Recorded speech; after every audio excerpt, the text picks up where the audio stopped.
आपको मालूम है कि कांग्रेस में पहला विघटन सन 1907 में हुआ था। आज इस श्रृंखला के 5वें एपिसोड में हम लोग ये समझेंगे कि ऐसा क्या हुआ था 1907 में कि कांग्रेस के दो फाड़ हो गए और मुस्लिम लीग मजबूत होती चली गई।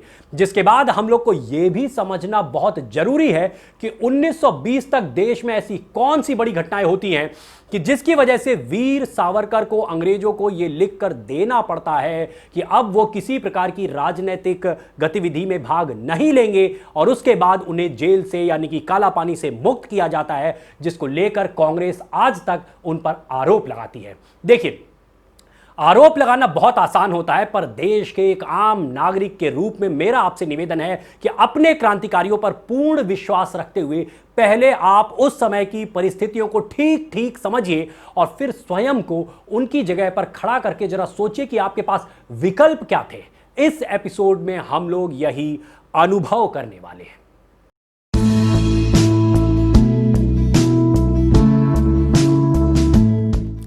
नमस्कार मित्रों, मैं आपका साथी, आपका सहयोगी ओमेंद्र भारत। तो इस श्रृंखला के अब तक के 4 एपिसोड्स में हम लोगों ने यह समझा कि 1906 में सावरकर लंदन चले जाते हैं, जहां पर उनकी क्रांतिकारी गतिविधियों से मात्र 4 साल के अंदर अंग्रेज इतने परेशान हो जाते हैं कि 1910 में उन्हें भारत वापस भेज दिया जाता है और अप्रैल 1911 में उन्हें 50 साल के काला पानी की सजा के लिए अंडमान भेजने का आदेश दे दिया जाता है।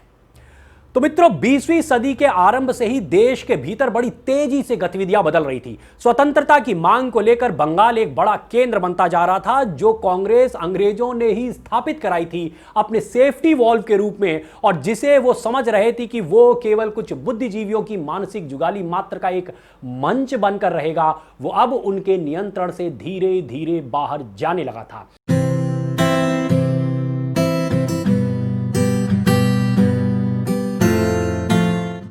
सन 1901 के आसपास कांग्रेस के अंदर दो फाड़ की स्थिति दिखने लगी थी। एक तरफ थे मॉडरेट्स यानी उदारवादी, जो अंग्रेजों की सुनते थे और यह अवधारणा रखते थे कि हमें धीरे धीरे राजनीतिक स्वायत्तता की तरफ बढ़ना चाहिए, अन्यथा यदि हमने जल्दबाजी दिखाई तो अंग्रेजी हुकूमत 2 दिन के अंदर हमारा दमन करके हमें शांत कर देगी। वहीं दूसरी तरफ थे नेशनलिस्ट यानी कि राष्ट्रवादी नेता, जिन्हें ये उदारवादी कांग्रेसी जो थे वो एक्सट्रीमिस्ट कहा करते थे। कई जगह अगर आप वामपंथी विचारकों की, लेखकों की किताबें पढ़ेंगे तो वो उन्हें एक्सट्रीमिस्ट कह के पुकारते हैं, जबकि वो वास्तव में अगर देखा जाए तो वही वो राष्ट्रवादी नेशनलिस्ट लोग थे जिन्होंने आंदोलन को आगे अच्छे से लीड किया। खैर, ये जो राष्ट्रवादी कांग्रेसी नेता थे, ये वो क्रांतिकारी थे जो अंग्रेजी सरकार के निर्णयों व उत्पादों का पूर्ण बहिष्कार करने की सोच रखते थे। कांग्रेस को अपने हाथ से जाता देखकर अंग्रेजी हुकूमत ने एक नया पासा फेंका। तत्कालीन मुस्लिम नेताओं व नवाबों के दिमाग में वो ये बात बैठाने में सफल हो गए कि आपके सामाजिक, आर्थिक, राजनीतिक हित हिंदुओं के साथ नहीं है। बंगाल की एकता को छिन्न भिन्न करने के लिए 1905 में हिंदू मुसलमान बाहुल्य क्षेत्रों के आधार पर बंगाल का पहले विभाजन कर दिया जाता है। ढाका के नवाब जो सलीमुल्लाह थे, पहले नाटक कर रहे थे कि मैं इस भंग का विरोधी हूं, और बाद में जब विभाजन हो जाता है तो अंग्रेजों का समर्थन करने लगते हैं। बल्कि वो इस कदर समर्थन में आ जाते हैं कि अगले ही वर्ष यानी कि 1906 में ढाका में ही मुस्लिम लीग की स्थापना हो जाती है, जिसका पूरा षड्यंत्र मैंने एपिसोड नंबर 2 में आपको ठीक से समझाया था। यदि आपने पीछे के एपिसोड ना देखे हो तो मेरा आपसे निवेदन है कि पहले एक बार पीछे जाकर जो 4 एपिसोड मैं एक्सप्लेन कर चुका हूं, जो चीजें बता चुका हूं, एक बार उनको देख लीजिए, ताकि तारतम्यता बनाते हुए आगे की कूटनीतिक गुत्थियों को सुलझाने में आपको दिक्कत ना हो और आप बिना अटके मेरे साथ आगे बढ़ सकें। अभी हम लोग लगभग मिडवे में हैं, 4 एपिसोड हो चुके हैं और 5 एपिसोड बाकी हैं, तो इसलिए आगे की जो भी गुत्थियां हैं उनको आसानी से सुलझाने के लिए पीछे के 4 एपिसोड जरूर देख लीजिएगा। तो इधर कांग्रेस में बंगाल विभाजन और मुस्लिम लीग की स्थापना आदि को लेकर हलचल तेज हो जाती है। 1907 में कांग्रेस का एक महत्वपूर्ण राष्ट्रीय अधिवेशन सूरत में होता है। बंगाल का एक राष्ट्रवादी ग्रुप, जिसके वैचारिक सलाहकार थे अरविंदो घोष, ध्यान से समझिएगा, अरविंदो घोष की बहुत महत्वपूर्ण भूमिका है और यहीं से वो शुरू हो जाती है। और इनका जो ये राष्ट्रवादी ग्रुप था, ये सूरत की उस बैठक में 4 मुख्य मांगों को लेकर बैठा हुआ था। नंबर 1, स्वराज। नंबर 2 स्वदेशी, नंबर 3 बहिष्कार यानी कि जो विदेशी सामान थे उनके बहिष्कार की बात को लेकर वो अड़ा था, और नंबर 4 राष्ट्रीय शिक्षा नीति। तो इन 4 मांगों को लेकर ये लोग वहां पे अड़े हुए थे। दूसरी बात यह थी कि राष्ट्रवादी ग्रुप जो था वो चाहता था कि महाराष्ट्र के बाल गंगाधर तिलक या पंजाब के लाला लाजपत राय को कांग्रेस का अध्यक्ष नियुक्त किया जाए, जबकि जो उदारवादी कांग्रेस यानी कि मॉडरेट्स थे वो रास बिहारी घोष के नाम पर अड़ चुके थे। तो कब तक ये केरबेर का साथ जो है निभता।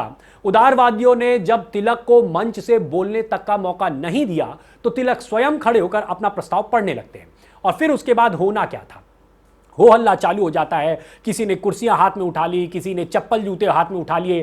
थोड़ी देर में अंग्रेजों ने पुलिस भेजकर ये जो हो हल्ला हो रहा था, ये जो हंगामा हो रहा था, उसको रोकने के बहाने से पंडाल को पूरी तरीके से खाली करा लिया। मैं आपको फोटो दिखा रहा हूं, देखिए कि वो जो तोड़फोड़ हुई उसके बाद और उसके पहले की 2 फोटोज आप देखेंगे तो आपको समझ में आ जाएगा किस तरीके से उस पंडाल को भी क्षतिग्रस्त कर दिया गया था। तो 1907 के उस पंडाल को अंग्रेजों ने कुछ वैसे ही खाली करा लिया जैसे 2011 में भ्रष्टाचार के खिलाफ बैठे बाबा रामदेव के अनशन को सोनिया मैडम की सरकार ने षड्यंत्र के तहत खाली करा लिया था। अंग्रेज भी यही चाहते थे कि जो राष्ट्रवादी लोग देश को नई दिशा देना चाह रहे थे वो हो न सके।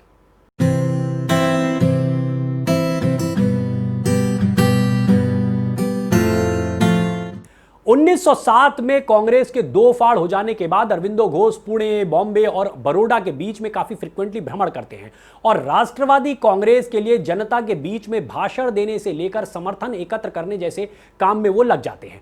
कांग्रेस के उभरते इस राष्ट्रवादी रूप को अंग्रेज पचा नहीं पा रहे थे और उन्हें यह कतई पसंद नहीं आ रहा था। उन्होंने किसी भी तरीके से इस राष्ट्रवादी कांग्रेस को समाप्त करने का मन बना लिया और उसी बीच में 2 घटनाएं हो जाती हैं। जरा ध्यान से समझिए, दोनों ही बहुत महत्वपूर्ण घटनाएं हैं क्योंकि दोनों ने आगे के पूरे आंदोलन पे बहुत गहरी छाप छोड़ी है। पहली घटना होती है अंग्रेज आईसीएस अधिकारी एंड्रयू फ्रॉसर के साथ, जो कि 1903 से बंगाल के लेफ्टिनेंट गवर्नर थे और जिन्होंने 1905 में बंगाल के विभाजन में अहम भूमिका निभाई। क्रांतिकारियों ने उसी बात का उनसे बदला लेने के लिए दिसंबर 1907 में एंड्रयू फ्रॉसर की ट्रेन को डिरेल करके उन्हें मारने का प्रयास किया, पर वो बच जाते हैं। दूसरी घटना होती है अंग्रेज अधिकारी डगलस किंग्सफोर्ड के साथ। किंग्सफोर्ड जो थे वो 1907 में प्रेसिडेंसी कोर्ट ऑफ अलीपुर के चीफ मजिस्ट्रेट हुआ करते थे और इन्होंने उस समय युवा क्रांतिकारियों के खिलाफ इतने सख्त कदम उठाए कि इनके खिलाफ भी जनता में आक्रोश भर गया और किंग्सफोर्ड की हत्या के प्रयास चालू हो जाते हैं। इनकी सुरक्षा को ध्यान में रखते हुए अंग्रेजों ने इन्हें कलकत्ता के अलीपुर से बिहार के मुजफ्फरपुर कोर्ट में ट्रांसफर कर दिया। पर होता क्या है कि क्रांतिकारी तो क्रांतिकारी, तो 2 ऐसे क्रांतिकारी युवा क्रांतिकारी थे। एक थे खुदीराम बोस और प्रफुल्ल चाकी, जो कि 18-19 साल के 2 लड़के थे और उन्होंने इनका पीछा करना चालू किया और ये वहां तक पहुंच जाते हैं जहां ये नई जगह पहुंचे थे। एक दिन उनका पीछा करके इन युवा क्रांतिकारियों ने उनके काफिले के ऊपर बम से हमला किया जिसमें 2 अंग्रेज औरतें मारी जाती हैं, लेकिन किंग्सफोर्ड जो थे वो सौभाग्यशाली थे और वो बच जाते हैं।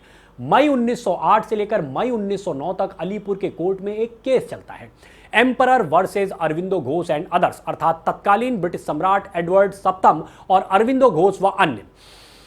यह मुकदमा अलीपुर बम केस या मानिकटोला बम षड्यंत्र के नाम से भी काफी फेमस हुआ, जिसमें कलकत्ता के क्रांतिकारी संगठन अनुशीलन समिति के लगभग 40 राष्ट्रवादी क्रांतिकारियों को लपेट लिया जाता है और चूंकि अरविंदो घोष सभी के वैचारिक नेतृत्व करते थे इसलिए उन्हीं के नाम से यह केस चलाया जाता है।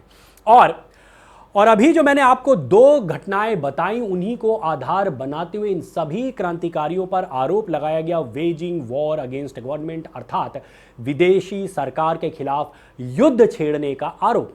इस केस में ब्रिटिश सरकार की तरफ से और क्रांतिकारियों के खिलाफ मुख्य गवाह यानी कि क्राउन विटनेस थे नरेंद्र नाथ गोस्वामी। ध्यान से बात को समझिएगा, ये नरेंद्र नाथ गोस्वामी जो थे ये भी अनुशीलन समिति के ही सदस्य थे पर एक जमींदार परिवार से थे और जब पुलिस ने इनको गिरफ्तार करके जरा सा दबाव बनाया तो ये तुरंत जो है सरकारी गवाह बन के तैयार हो गए। तो नरेंद्र नाथ ही वो व्यक्ति थे जो कोर्ट में ये गवाही देने वाले थे कि अरविंदो घोष हम सभी के नेता थे। भारत में गद्दारों की कभी कमी तो रही नहीं है, तो क्रांतिकारियों का खून इस गद्दार के खिलाफ खौल उठता है और 2 नौजवानों ने इसका बदला लेने का मन मजबूत बना लिया।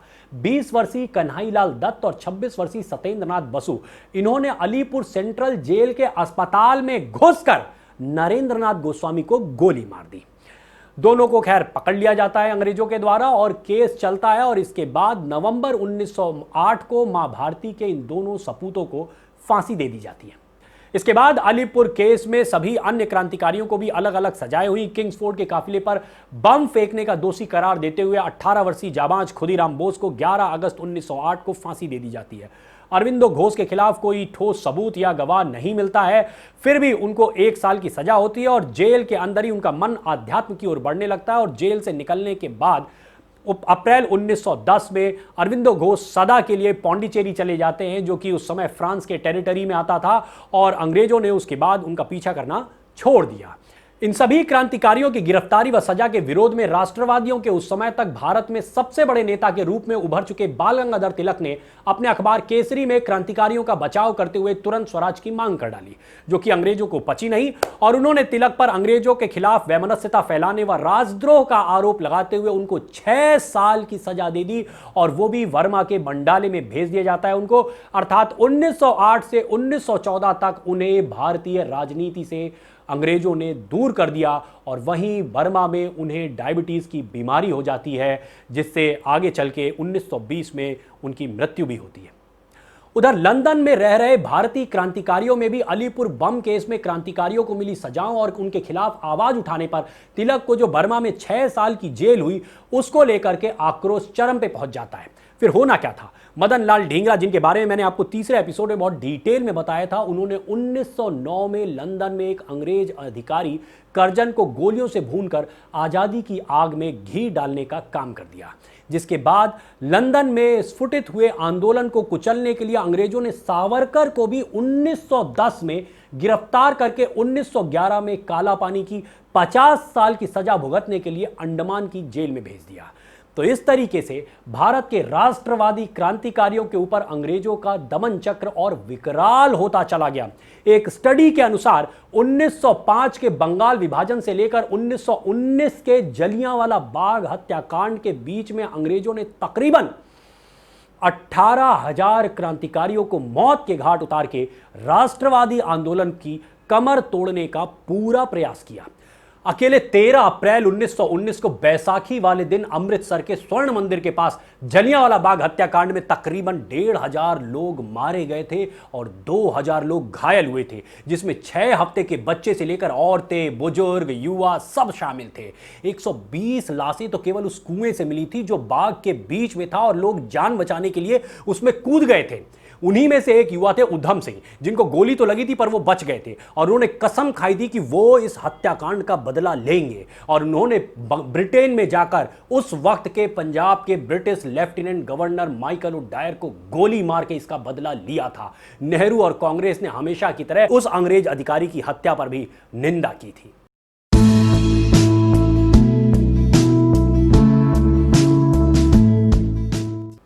मैं उस वक्त के तत्कालीन हालात आपको इसलिए बता रहा हूं ताकि आप महसूस कर सकें कि कितना मजबूर था उन दिनों भारत का एक आम नागरिक।